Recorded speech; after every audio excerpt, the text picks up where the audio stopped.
देखिए विनोद खन्ना का पूरा परिवार, इनके पिता किशन चंद खन्ना, इनकी माँ कमला खन्ना, इनकी दो पत्नी हैं। पहली पत्नी गीतांजलि खन्ना, इनकी दूसरी पत्नी कविता खन्ना, इनका बड़ा बेटा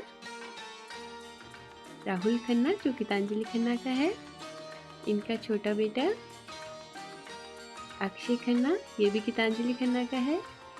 इनका एक और बेटा है साक्षी खन्ना जो कविता खन्ना का है।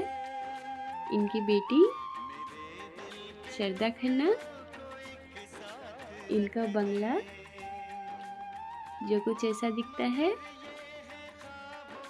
इनका प्यार अमृता सिंह। यही इनका पूरा परिवार। Thank you.